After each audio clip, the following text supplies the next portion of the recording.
Sa labanang ito, mapapansin nyo na ang aga ng mga double teams ng Brazil at ang higpit ng depensa nila. Grabe mga kuis, kinandado talaga ng Brazil si Justin Brownlee at sa parang ito, makukuha agad ng Brazil yung rhythm nila. Actually, hanga ako sa depensa ng Brazil kasi simulat sa pool, ito talaga yung plano nila sa gilas.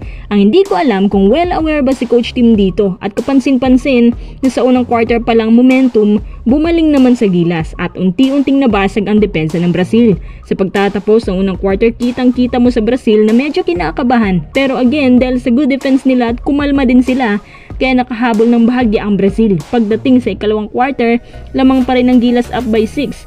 Sa ikatlong quarter, biglang mas binilisan pa ng Brazil ang kanilang opensa at sinamantala yung kanilang small ball na sobrang fast pace kaya lumamang nilang bigla ang Brazil ng 2. Ang ganda pa rin talaga ng depensa nila. Na-maintain talaga. Pansin ko rin sa ikatlong quarter ang nipis ng tawag nila sa atin.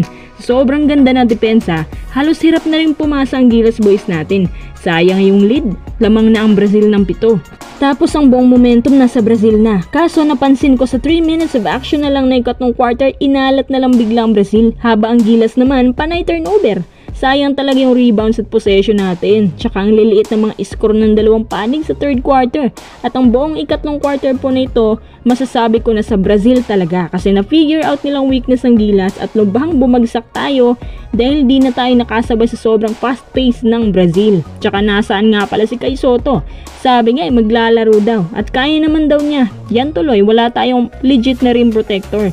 Sa ika-4 na quarter, makikita mo na ang Gilas nangangailangan ng space sa bawat anggulo para maka-score dahil sigpit ng depensa. Gusto ng Gilas dito na bumawi mula sa blind spot. Kaso wala na talagang nakitang espasyo ang Gilas.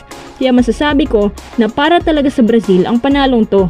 Ngayon, nawalan tayong Justin Brownlee at wala pang Kai Sotto, ang hirap po para sa Gilas.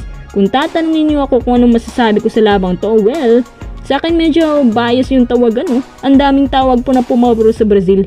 Pero yun nga, ang talo ay talo. Kinulang tayo sa tao, tapos kinandado pa nila sa JB. Sa palagay ko, hindi nakita agad ng Gilas yan. Sa dulo na ika-4 na quarter, mas naparami pang turnovers natin nung ipinilit pa natin na pumasok sa loob. Hindi natin nasabayan ang fast pacing nila tapos huling-huli na ang ating kaunting comeback. Masakit man ito para sa atin pero naisahan talaga tayo ng Brazil. Tsaka heads up din sa kanila kasi ang bilis nilang na-figure out kung paano tayo patumbahin. To be honest, na headshot tayo mga kuys. Imbes na lamang tayo sa high, tayo pang nadapa. Anyway, again, salamat pa rin po sa Gilas. At least nakatapak tayo sa semis, diba? Binigyan din tayo nila ng goosebumps. Tsaka kung mas maraming tao lang sana tayo na dinala, mas dinamihan natin yung point guards para may pambara tayo sa mahigpit na depensa at fast pace nila. Baka mag-iiba din ang laban. Kayang-kaya sana natin sila pagdating sa opensa. Siguradong malaking lesson ang makukuha ni Coach Tim dito. Saludo pa rin, Gilas Pilipinas.